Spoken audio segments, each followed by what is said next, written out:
Dictation start होगी 5 second बाद। Start. संवैधानिक पदों का निर्वाह करने वाले लोगों को आपराधिक मामलों में सुनवाई, सजा आदि से इसलिए संरक्षण प्रदान किया गया है कि इससे उस पद की गरिमा आहत हो सकती है। ऐसे लोगों से भी यह स्वाभाविक अपेक्षा रहती है कि वे उस पद की गरिमा के अनुरूप आचरण करें, मगर इस तकाजे की कई बार अनदेखी की जाती है। खासकर राज्यपालों के कार्य और व्यवहार को लेकर अनेक मौकों पर अंगुलियां उठी हैं। पश्चिम बंगाल के राज्यपाल पर राजभवन में काम करने वाली एक महिला ने आरोप लगाया कि उन्होंने उसका यौन उत्पीड़न किया और राजभवन के अधिकारियों ने उसे राजभवन में बंधक बनाए रखा। मामला उच्च न्यायालय तक पहुंच गया। अदालत ने कहा कि राज्यपाल को संविधान के अनुच्छेद 361 के तहत आपराधिक मामलों में संरक्षण प्राप्त है। उन पर तब तक कोई मुकदमा नहीं चलाया जा सकता जब तक वे अपने पद पर हैं। तब पीड़िता ने सर्वोच्च न्यायालय में गुहार लगाई कि अनुच्छेद 361 के खंड 2 में राज्यपालों को दी गई छूट में मामले की जांच पर रोक का कोई उल्लेख नहीं है।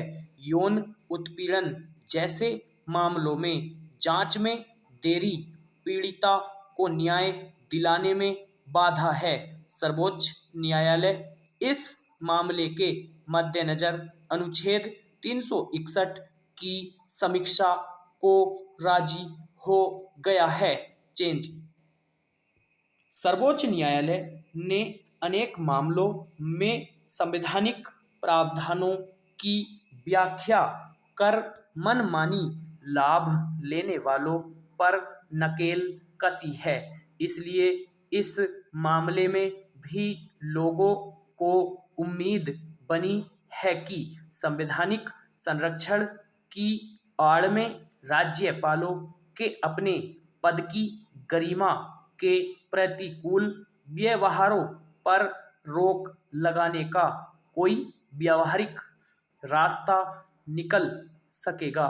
साथ ही इस सिद्धांत की रक्षा होगी कि कानून की नज़र में सभी बराबर हैं। पिछले कुछ वर्षों में जिस तरह राज्य सरकारों और राज्यपालों के बीच टकराव के अनेक मौके देखे गए और उनमें से कई में सर्वोच्च न्यायालय ने राज्यपाल के अधिकारों की व्याख्या करते हुए उनकी राजनीतिक सक्रियता पर विराम लगाया। उससे भी सर्वोच्च न्यायालय के ताज़ा कदम पर सबकी नज़र रहेगी। यूं राज्यपालों की नियुक्तियों को लेकर ही लंबे समय से सवाल उठते रहे हैं। सक्रिय राजनीति में लंबा समय बिता चुके लोगों को राज्यपाल पद की जिम्मेदारी सौंपी जाती है तो वे राजभवन में रहते हुए भी अपने दल और केंद्र सरकार की इच्छाओं के अनुरूप काम करते देखे जाते हैं। यही वजह है कि जहां उन्हें राज्य की चुनी हुई सरकार के साथ तालमेल बिठाकर फैसले करने चाहिए, वे नाहक उसके काम में अड़ंगा लगाना शुरू कर देते हैं।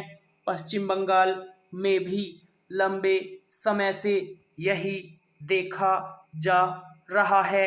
इसी आधार पर राज्यपाल शुरू में अपने ऊपर लगे आरोप को राज्य सरकार की साजिश कहकर खारिज करने का प्रयास करते रहे, मगर मामला इतना हल्का है नहीं। किसी राज्यपाल पर छेड़छाड़ और यौन उत्पीड़न का आरोप उस पद की गरिमा को चोट पहुंचाने जैसा है। ऐसे मामलों की सच्चाई तो किसी भी हाल में उजागर होनी चाहिए। उसकी जांच को केवल इसलिए नहीं रोक दिया जाना चाहिए कि राज्यपाल को आपराधिक मामलों में संवैधानिक संरक्षण प्राप्त है, लेकिन अगर राज्यपाल के अधिकारों को ऊपर रखा जाएगा तो आरोप लगाने वाली महिला के न्याय के अधिकार की रक्षा कैसे हो पाएगी? इन्हीं सब सवालों के मद्देनजर सर्वोच्च न्यायालय राज्यपाल को मिले संरक्षण की समीक्षा करेगा। स्वाभाविक अपेक्षा है कि कानून की नज़र में सब बराबर हैं का सिद्धांत सर्वोपरि माना जाएगा। स्टॉप।